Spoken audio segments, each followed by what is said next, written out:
So I just finished the Fellowship of the Ring for the second time, and I have dinner on the stove, and now I'm going to do a really quick sort of discussion of my experience the second time reading it through. I read this book the first time about a year ago, and in case you weren't here at the time or just can't remember everything I've said over the year, the first time I finished this book, my thoughts were I liked parts of it, but for the most part, I didn't like it at all. Tolkien's long descriptions of everything was really off-putting for me the first time through.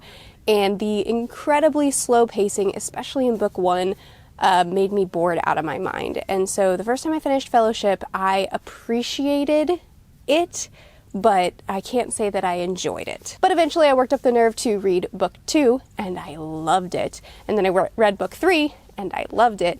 And then I realized that I just had never read anything like it before, and I really wanted to go back and read book one and re-experience it now that I'm used to Tolkien's writing style and now that I appreciate the story. And now, a year later, here I am rereading it. And this isn't really going to be a proper review so much as just me kind of discussing book one and my thoughts on it.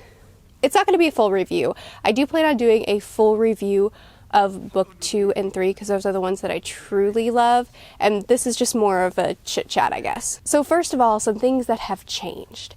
I appreciate what Tolkien did so much now. The Shire, as soon as I opened the book and we were in the Shire and we were celebrating Bilbo's 111st birthday, we got all the passive aggressiveness of the other hobbits in the Shire, and Bilbo's not so passive aggressive but still pretty passive way of insulting his friends and community members, and just the humor, the very subtle humor surrounding the Shire and just the slow, peaceful way of life. As soon as I opened the first pages, I felt like I was coming home. And I think that's one thing that I really noticed my second time around is the first time I read this book, it felt like it was unbelievably slow and overly detailed. And the second time through, I found myself really appreciating the time Tolkien put in the environment around everybody in the story. I feel like I'm there. I feel like I'm experiencing everything with them. I feel like I'm in the landscape with them and tasting everything that they're tasting and walking along the landscape with them. I feel like I'm experiencing it all with them, and it's amazing. There are definitely some down points. Tom would be a good example of that. And there are several other times where, just nothing's happening. But also, maybe I'm giving Tolkien too much credit, but I don't think I am.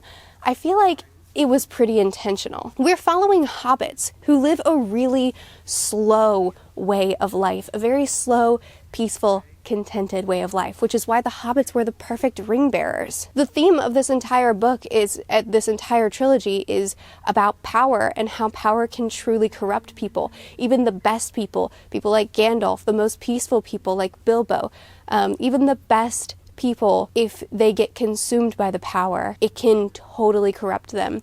And even Gandalf doesn't even want to touch the ring because he's afraid he's too weak. And I think in large part the slow pacing of this book is a reflection of the slow journey and characters.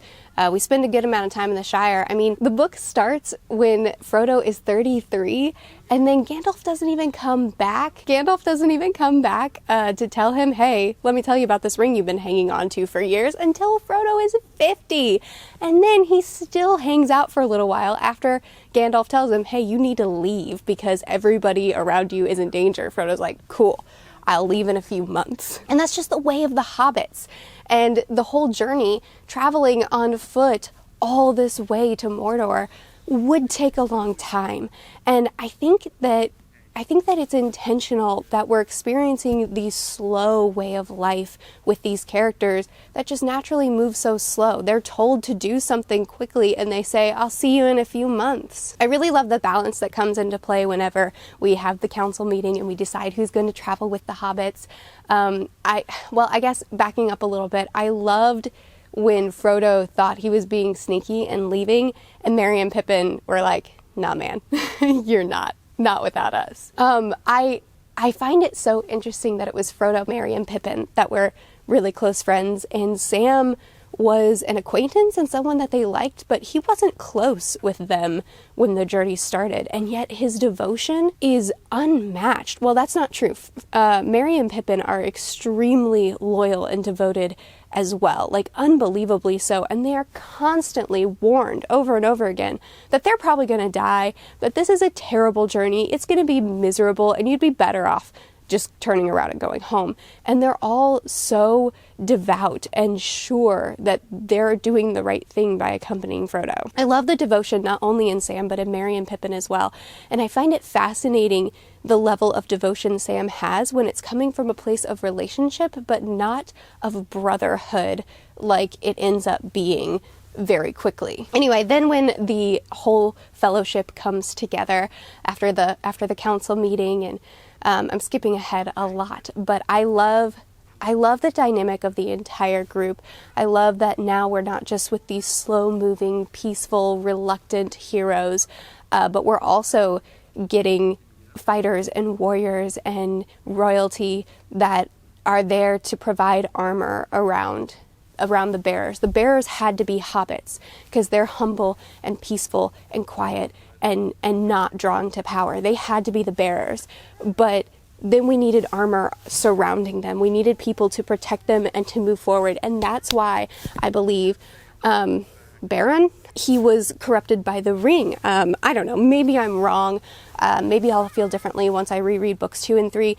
But the fact that he didn't want things to be in their order, he wanted to control it. He wanted to have access to the ring as well. And so he was corrupted very quickly because he was never meant to be the ring bearer, and yet he fought to have control or at least have access to the ring when he should have been the armor surrounding the bearers, not a bearer himself. I think in large part that's also why the fast-paced battle, scary scenes where Frodo's getting stabbed, when we're meeting the bad guys, I think that's why those high-action scenes ended up feeling so fast-paced, is because the entire book was so slow. And again, I feel like it was intentional. He was showing the slowness of the scenery and of what was happening, and then when things were fast and abrupt and Frodo got caught up in the action and things were overwhelming, the writing felt almost abrupt and jarring, but it was because that's how it felt to Frodo. I don't know, maybe this is a normal conversation people have.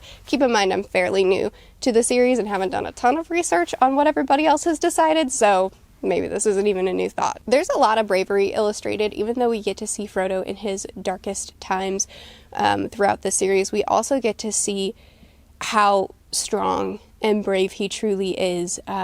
He as well is constantly faced with the reality of how difficult his task is going to be, and he every time, even though it's totally against his nature, to the point that when they were having the council meeting and trying to decide who was going to take the ring to Mordor, Frodo, the book said that it was as if someone was speaking for him when he said, "I'll take it." And I think that that's really a display of how against his nature it was for him to do everything that he did. And we get to see so much bravery and strength from him, even though we also see so much weakness throughout the 3 books. Anyway, I don't think I'm really going to talk about plot too much in this discussion, because I kind of just wanted to talk about the things that struck me and stood out to me in this read through. This is still definitely my least favorite of the 3.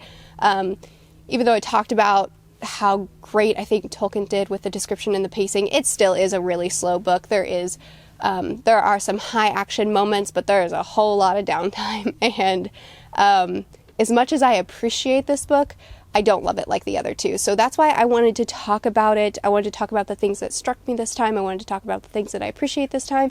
And then when we move on to books 2 and 3, it's going to be more of a holistic discussion, talking about everything that happened and really gushing, because those are the books that I love.